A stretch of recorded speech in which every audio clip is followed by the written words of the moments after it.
Fala, meu amigo, minha amiga, seja muito bem-vindo. Hoje é dia 7 de outubro, este é o nosso segundo editorial do dia. Vem cá, você já parou para pensar por que o agro e os caminhoneiros não se mobilizam para parar, né? Dada a situação que está acontecendo no Brasil, dada a loucura que nós vivemos hoje em dia, né? Muita gente me pergunta, mas por que o agro, por que os caminhoneiros não fazem como fizeram na época do Michel Temer? Você já parou para perguntar sobre isso? Pois é. Acabou de sair uma nota agora, né, num jornal, sobre os caminhoneiros, dizendo que os caminhoneiros e o agro têm um movimento independente para fazer uma paralisação geral a partir do dia 20 de outubro. Essa fonte não foi confirmada, até porque, segundo o próprio jornal, eles não querem que isso se torne um evento político, né? E assim como também deputados e senadores apoiadores da causa não querem sofrer represália do judiciário, caso isso aconteça. Você quer que eu explique para você o que está acontecendo? Né? O que está acontecendo com os empresários do agronegócio, com os caminhoneiros? Fica nesse editorial que a gente vai falar sobre isso. Aqui tem muita informação que a gente vai trazer para você hoje no editorial, tá bom? Então não esquece de se inscrever, curtir, compartilhar. A gente vai falar de geopolítica também, tem bastante coisa acontecendo ali na Europa que pode derrubar presidentes, né? Inclusive amigos do Lula aí, a gente vai falar sobre tudo isso aqui com vocês. Então, antes de mais nada, sejam todos muito bem-vindos, é uma honra e um prazer enorme estar aqui com vocês em mais um editorial. Não esqueça de se inscrever, curtir e compartilhar, tá, pessoal? A gente trabalha sempre trazendo o melhor conteúdo, tentando, né, trazer a maior qualidade sempre para vocês, tá? Já vamos para a tela do nosso aplicativo, tá? E vamos entender o que está acontecendo no Brasil. Só recado rápido, tá? Vou deixar na descrição do vídeo aqui o link da Imigra Mais. Caso você ache que o Brasil está chegando num nível absurdo, né, um nível sem precedentes, busque um plano B, uma espécie de seguro-liberdade, tirando uma cédula de identidade, uma residência lá no Uruguai, com contas bancárias. Isso é sempre importante, clica na descrição. Mas vem de matéria, pessoal, vamos entender o que está acontecendo. Primeiro, vamos entender a situação dos produtores rurais. Já está sendo feito um relógio macabro, né, uma contagem macabra. Até semana passada, eram 23 produtores rurais que não tinham suportado as duras condições do campo e já tinham ceifado a sua própria vida. Agora, ontem, mais uma triste notícia, né? Ou seja, da semana passada para cá, mais 2 foram. Então, olha o relato desse produtor rural aqui, né, do Rio Grande do Sul. Acompanhem comigo. Fala, gente. Mais um, turma. 25, gente. Mais um. Aqui, ó, no meio da lavoura, desgotando com chuva, no meio da lavoura, para ver se a gente consegue pagar as contas. Aí tu recebe a notícia de mais um, gente. Daqui, meu vizinho, de perto. Mais um que não conseguiu renegociar as dívidas por causa desse inferno desse governo. Esse inferno desse governo que destina 4, 5 bi para fazer campanha eleitoral, que gasta uma fortuna para fazer viagem toda semana para o exterior. Essas contas dessas pessoas que estão indo, senão vai ter que ficar na conta de vocês. Alguém tem que tomar uma providência. Nós não somos ninguém, nós somos colono, nós somos produtor. E a gente está alertando já faz um ano, mais quantas vai ter que ir? Pelo amor de Deus, gente, pelo amor de Deus, hoje mais um, a gente está alertando. E qual é que é a notícia que sai? Que estão fazendo viagem, que estão aumentando o salário, que estão aumentando o número de gente do Congresso. Para isso tem dinheiro, tchê. Que raio de governo é esse que não está enxergando o que está acontecendo? Cadê o governador do estado, cara? É o teu estado que tá na falência, é o teu estado que tá morrendo, tchê. Eu digo, já faz um ano, nosso estado não tá só mais em dívida, ele tá doente. Mais um hoje, gente, meu vizinho. Que inferno, que praga, até quando isso tem que terminar, cara? Alguém tem que tomar uma decisão. Pois é, você vê aqui o discurso do produtor que estão sofrendo muito, tá? Olha só, a maioria dos produtores rurais, eles simplesmente estão pedindo falência porque não estão suportando. Ontem eu trouxe um caso para vocês de um produtor que gastou muito com a safra, gastou muito. Por causa dos juros altos que esse governo aplica, a colhedeira dele foi tomada pelo banco. Ele não tem como retirar a safra. Pagar para alguém, né, ir com a colhedeira e lá fazer a safra, vai sair o custo total do lucro que ele teria. Então, para ele, vai deixar tudo se perder. Não tem condição de pagar as dívidas, a fazenda sempre é dada como garantia para poder bancar a safra. Esse é o retrato do brasileiro hoje, enquanto, né, eles passeiam, fazem planos de continuar no poder para sempre. Ontem, né, saiu uma entrevista do blog do Daltro, e onde o Lula foi perguntado se ele tem planos de continuar na presidência. Dá uma olhada nessa entrevista aqui. Preciso perguntar de política antes que o nosso tempo termine. Vai ser Lula... Eu tenho todo o tempo do mundo. Ah, eu também, então. Lula e Tarcísio de Freitas em 2026. Isso está definido? Vai ser esse eu não escolho, cenário? Eu não escolho adversário, Adriana. Eu não escolho adversário. Ou seja, os partidos é que escolhem os candidatos e indique quem bem entender. Eu não tenho problema com o adversário. Eu já disputei contra Ulisses Guimarães, Maluf, Mário Covas, Serra, Alckmin. Mas é o cenário mais provável, o senhor acha? Eu não sei. Eu não sei qual é o cenário provável. Ou seja, eu sei que está chegando o ano, todos os partidos vão ter que definir seus candidatos. Sabe? Eu ainda não me defini como candidato. Você falou de mim, mas é o seguinte. Mas basta observar seus discursos. Não, deixa ele falar uma coisa. Eu me cuido. Eu me cuido porque eu acho o seguinte. Os anos, eu não consigo evitar que os anos passem. Eu vou fazer 80 anos dia 27 de outubro. Se você puder, pode mandar um presente. O Johnny pode mandar um presente. Ou seja, eu vou fazer 80 anos. Eu não evito que os anos passem, mas eu evito o envelhecimento precoce. Eu quero te dizer que eu estou com 60, 80 anos de idade, mas eu duvido que tenha muita gente de 30 que consiga fazer uma agenda comigo. Estou entendendo. Eu quero viver muito. Eu estou entendendo que você está dando sinais claros de que já é candidato. Eu posso te dizer uma coisa. O PT pode encontrar um candidato, os partidos que estão comigo podem encontrar um candidato, não tem problema nenhum. Eu não sou candidato de mim mesmo. A única coisa que eu quero dizer, olhando para você e olhando para a Câmara da Bandeirantes, é que, se eu tiver do jeito que eu estou hoje, a extrema-direita jamais voltará a governar esse país. Uma avaliação. Democracia sempre. Pois é. Já dizia o Olavo de Carvalho que uma vez que a esquerda entra no poder, ela nunca mais sai. O que aconteceu em 2018, todo mundo sabe que foi um erro de percurso. O sistema tentou tirar a esquerda, tentou tirar com o Aécio Neves e surgiu ali Bolsonaro no meio do caminho.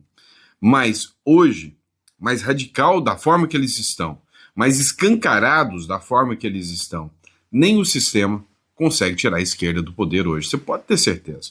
Então, se você não acendeu um sinal vermelho com essa fala do Lula, ou com as outras falas do Lula que disseram que ele vai entrar, vai concorrer para se reeleger. Ele vai entrar para se reeleger. Se isso não te acende um sinal vermelho, meu amigo, acho que você tem que entender um pouco mais de política. Mas vamos lá. Movimento de caminhoneiros e setor agro anuncia paralisação nacional para 20 de outubro. É o que diz a matéria aqui. Matéria do Pirapop Notícias, né? Representantes de setores do agronegócio e de caminhoneiros confirmaram na sexta-feira, dia 3, a convocação de uma paralisação nacional para o dia 20 de outubro de 2025. Uma segunda-feira, a mobilização defende a anistia de presos, exilados políticos, novas eleições que considerem transparentes e o impeachment de ministros do Supremo Tribunal Federal. De acordo com um dos coordenadores, segundo o jornal Cidade Online, o movimento não é comandado por partidos ou políticos com mandatos. Parlamentares que apoiam as demandas, segundo o organizador, evitam manifestações públicas de apoio por receio receio de retaliação do judiciário, tá, pessoal? Então, tem essa mobilização agendada. Isso não é de fonte oficial, não está marcado, tá? Vamos dizer que não é a primeira vez que a mídia noticia paralisações dos caminhoneiros, não é a primeira vez que a mídia noticia paralisações acontecendo no Brasil, que depois, né, elas não se efetivaram. E na sua opinião, o que você acha? O que você acha sobre uma possível paralisação do setor do agro e uma paralisação do setor dos caminhoneiros? Você acha justa? Acha que deveria ser feita uma paralisação nesse sentido? Ou você acha que não? Qual a sua opinião sobre isso? E também, você acha que isso vai acontecer ou é só mais uma notícia ao vão, né, ao léu? Qual é a sua opinião sobre essa situação da paralisação dos caminhoneiros, tá bom? Vamos lá, pessoal. Olha só, a CPMI do INSS está acontecendo a todo vapor. E aí, algumas figuras, né, que receberam milhões e milhões de esquemas envolvidos com o INSS, né, que têm uma vida de luxo baseada no dinheiro fruto do INSS, está sendo exposta. O presidente do INSS deu uma entrevista, né, à TV Cultura, e aí foi republicado aqui pelo Rodrigo Valadares. Máfia bilionária.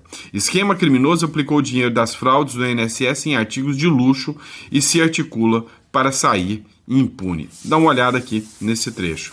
O depoimento de hoje está confirmando que nós estamos diante de um grupo muito bem organizado. Ser direto, é impossível que uma pessoa que sai de São Paulo, debaixo de suspeitas de negociação de emendas parlamentares, ganhando R$5.000 por mês, vir para Brasília e amealhar um patrimônio só em carro superior a 20 milhões, uma adega de 7 milhões de reais, imóveis, viagens e toda uma vida de luxos. Está, a meu ver, muito bem demonstrado pela quebra do sigilo das informações financeiras que nós temos, de que ele é apenas uma parte de todo esse esquema. A Polícia Federal já o investiga como um suposto laranja e os dados estão mostrando que ele realmente não tem lastro naquilo que está colocando como sendo um patrimônio próprio. Mesmo que seja no imposto de renda, dificilmente ele consegue explicar a origem de tanto dinheiro, tantos bens valiosos que a Polícia Federal apreendeu. É uma máfia bilionária que sabe muito bem os meandros do poder, a Constituição, e que vai, de agora para frente, apresentar, inclusive, documentos que nós não sabemos se foram assinados anterior ou agora, depois das investigações. Eles estão buscando todos os detalhes, inclusive pedindo a essa comissão as informações de quebra de sigilo para que eles possam montar a defesa daqui para frente. A defesa que, a meu ver, o que eles desejam é a impunidade. Pois é, né, a fala do presidente da CPI do INSS. E um caso, né, chamou a atenção. O sindicato ligado ao irmão do Lula repassou 8,2 milhões, não é R$1, tá? É 8,2 milhões a empresas de familiares de dirigentes do INSS. Então, figuras, né, parentes dos atuais dirigentes do INSS receberam milhões, né? Então não foram as figuras, né, que exercem cargos públicos, mas foram os familiares. O Sindicato Nacional dos Aposentados e Pensionistas, o Sindinap, investigado no escândalo conhecido como farra do INSS, pagou pelo menos 8,2 milhões entre 2019 e 2025 a empresas ligadas a parentes e dirigentes de entidades, de acordo com o relatório da Inteligência Financeira. Os repasses envolveram, por exemplo, um dos escritórios de advocacia cujo dono é o genro de um ex-presidente do sindicato e de uma empresa de processamento de fichas de aposentados controladas por parentes do atual presidente Milton Batista de Souza, conhecido como Milton Cavalo.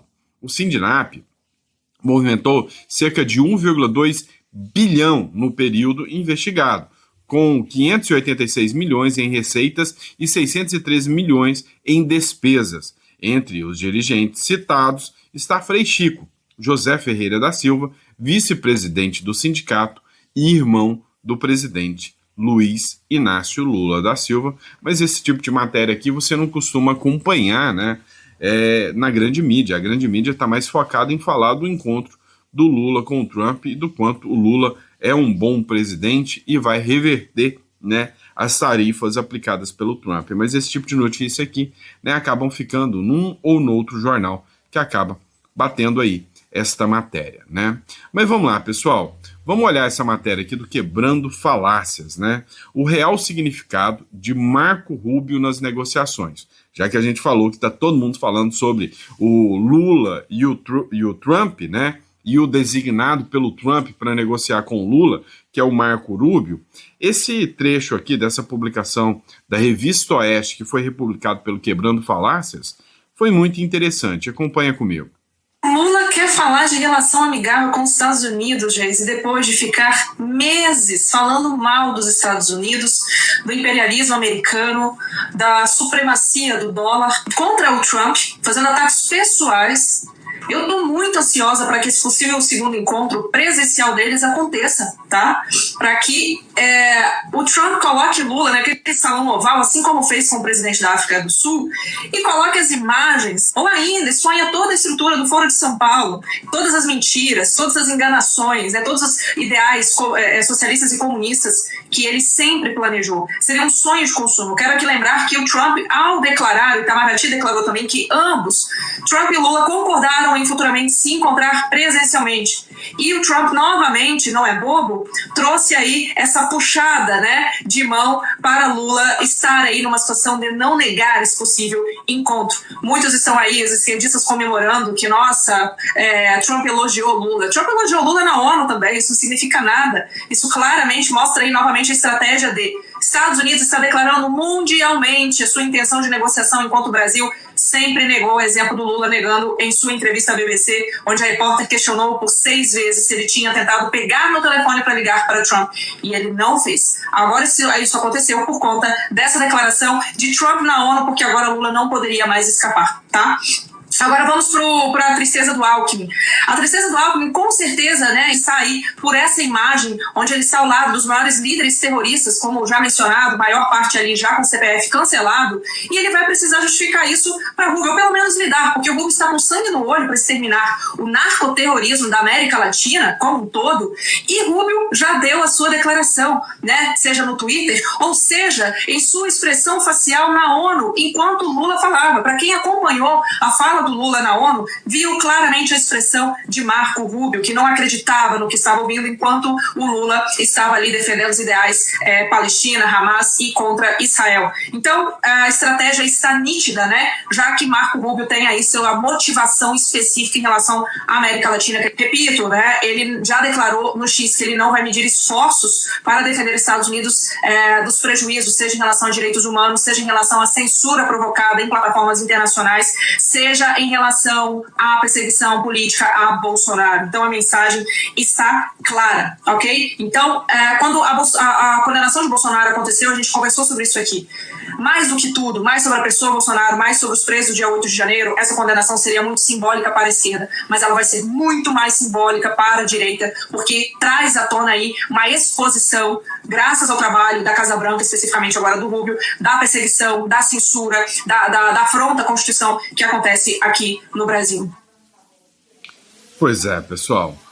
E aí, né, o que a gente tá agora é literalmente esperando, né, que seja feita a reunião, para a gente ver qual vai ser o posicionamento do governo norte-americano e do governo brasileiro, né, principalmente em relação às tarifas e às sanções do Supremo Tribunal Federal.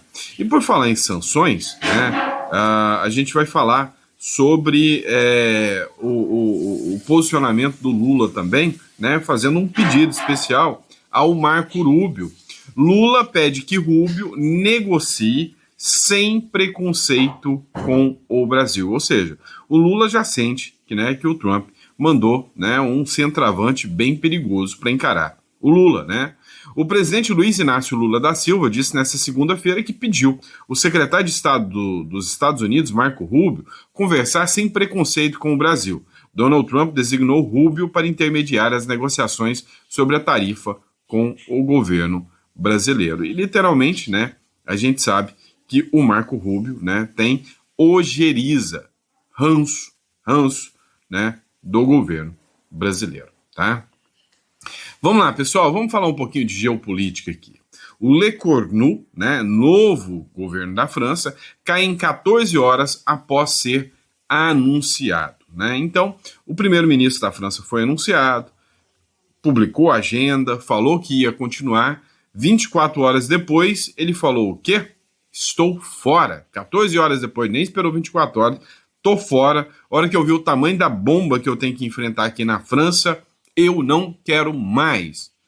Pois é, tem muita gente comparando o posicionamento do Le Cornu, né, com o posicionamento do Tarcísio de Freitas, que sabe que o Brasil vai estar destruído a partir de 2027, depois, né, da campanha eleitoral bilionária que o Lula vai fazer, né, com as medidas populistas que ele está tentando implementar agora, né? E aí, por que o governo da França caiu e o que acontece agora?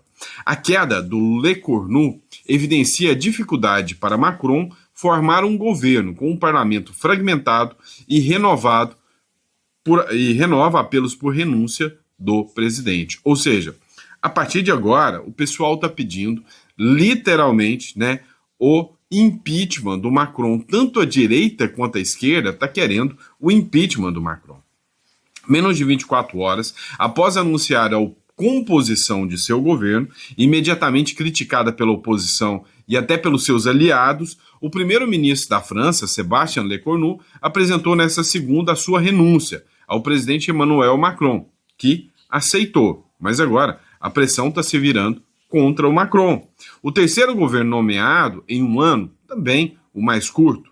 A frágil coalizão governista ruiu em poucas horas e, diante da ameaça de cair, já nos seus primeiros dias, o novo premier parece ter optado por se antecipar ao que se apresentava inevitável. Não se pode ser primeiro-ministro quando não existe as condições para governar. É o que declarou o Le Cornu, né?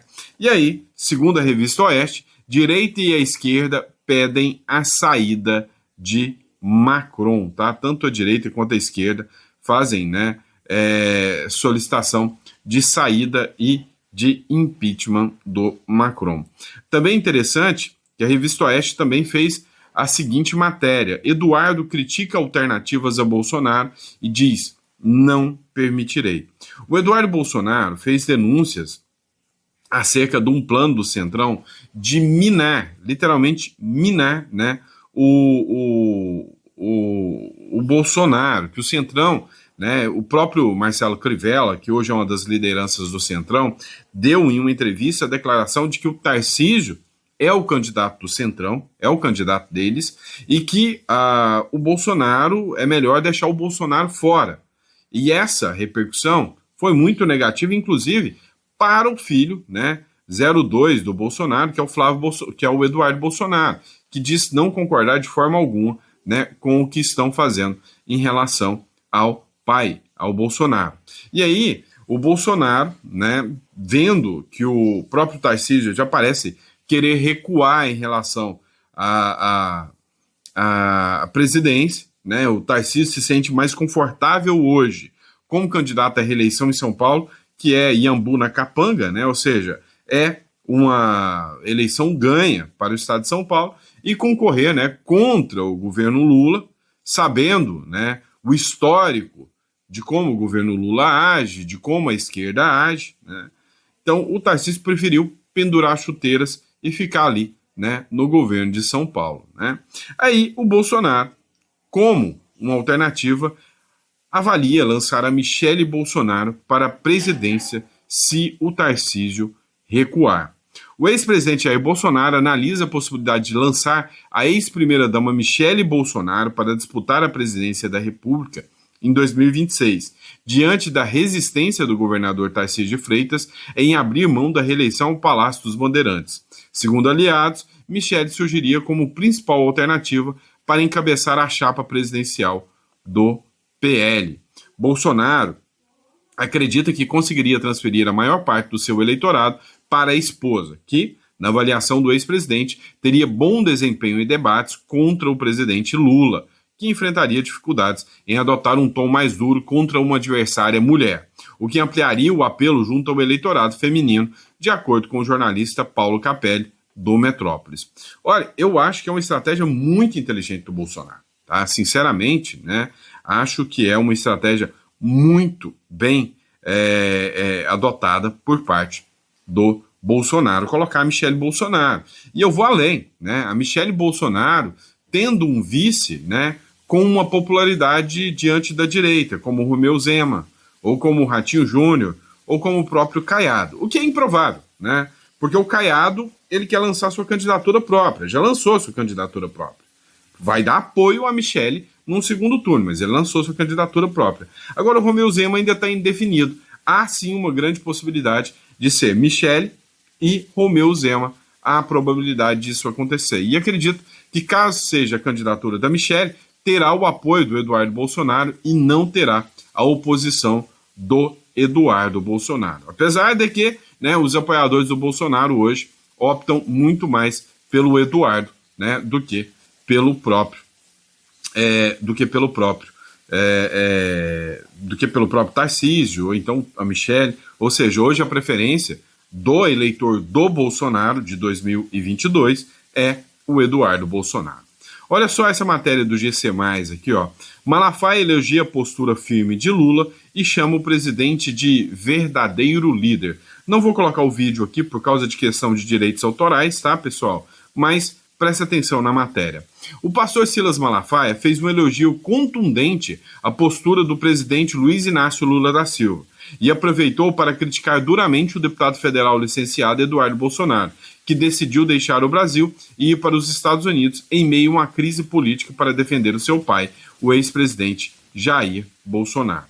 Abre aspas para a fala do Silas Malafaia aqui. Eu não concordei que ele foi embora para a América. Um líder fica, paga o preço, vai para a cadeia ou não.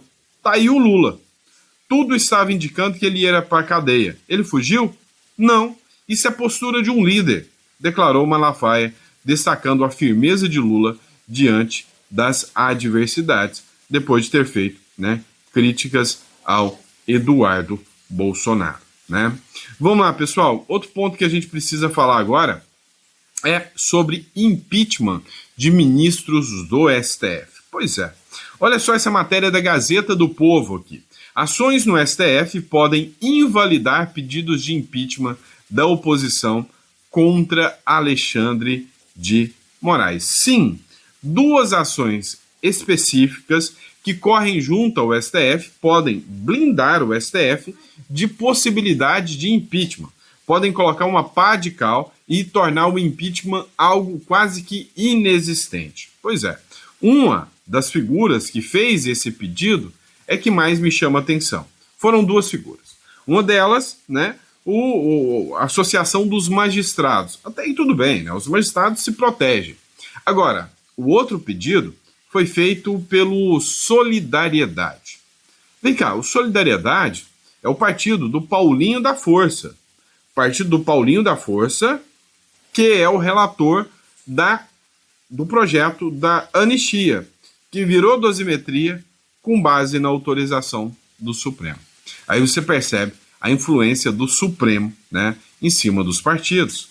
Duas ações apresentadas no Supremo Tribunal Federal podem invalidar os 5 principais pedidos de impeachment de ministros da Corte, protocolados no Senado, com o objetivo de destituir Alexandre de Moraes. As ações ajuizadas em setembro pela Associação dos Magistrados Brasileiros e pelo Partido Solidariedade pedem que o STF harmonize a lei do impeachment com os princípios da Constituição de 1988. Na prática, sem alterar a lei, a Corte pode impor obstáculos adicionais à proposição e ao avanço dos pedidos de impeachment protocolados contra os seus membros no Senado. Dentro do STF, há interesse em julgar essas ações, não só para anular os pedidos atuais, mas em razão do temor dos ministros de que, a partir de 2027, a direita faça maioria suficiente no Senado para eleger um presidente da Casa e começar a derrubar ministros do STF, né, pessoal? E é real, é possível, é fato, né, de que a direita, em condições normais, teria força o suficiente para eleger maioria no Senado, ou seja, que o Senado seria maioria lá no Congresso Nacional, né? Então, que há a possibilidade, sim, gigantesca de eleger a maioria, tá? Ó, isso aqui é tudo matéria que a gente já debateu, já discutiu aqui para vocês. Estamos chegando ao fim do nosso editorial. Muito obrigado pela confiança e pela credibilidade. Recado rápido aqui para vocês, pessoal.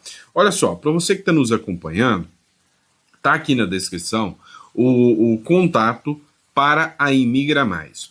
Olha, os rumos do Brasil estão incertos demais. E às vezes o sentimento é de que há uma derrota por parte do cidadão de bem. Há uma derrota daquele que pede menos imposto. Há uma derrota contra aquele que quer o bandido na cadeia. Há uma derrota contra aquele que pede que não, sabe, que não tenha corrupção no país. A gente está vendo o caminho totalmente errado, né? E a gente não sabe qual o destino do nosso Brasil. Parece que a gente construiu, né, uma casa em cima da areia e que isso pode cair a qualquer momento. Então, a recomendação que eu tenho para vocês é: tenham um plano B, tá? Caso isso aqui der ruim mesmo. Já pensou você fazer igual os venezuelanos? Cara, eu estava num hotel no Brasil, enquanto eu estava saindo do Uruguai para o Paraguai, eu passei por dentro do Brasil. E aí eu fui atendido por um venezuelano. E aí eu conversando com o venezuelano, e aí eu falei, não, eu sou advogado, e lá, legal, eu era juiz na Venezuela. Só que o salário de juiz já não dava para me manter mais. Então eu vim para cá e estou trabalhando em hotel, porque eu falo muitas línguas, então estou trabalhando num hotel. Agora, você que está aí, você é médico, você é advogado e acha, né, que não, mas eu estou numa situação confortável, né? Se a crise chegar, não vai chegar até a mim. Pois é, meu amigo, saiba que chega sim, saiba que a situação não é fácil para ninguém, tá bom? E é isso, obrigado pela confiança, pela credibilidade. Eu vejo vocês no próximo editorial. Que Deus te dê uma mesa farta, repleta de bênçãos para você e para toda a sua família. Abraço.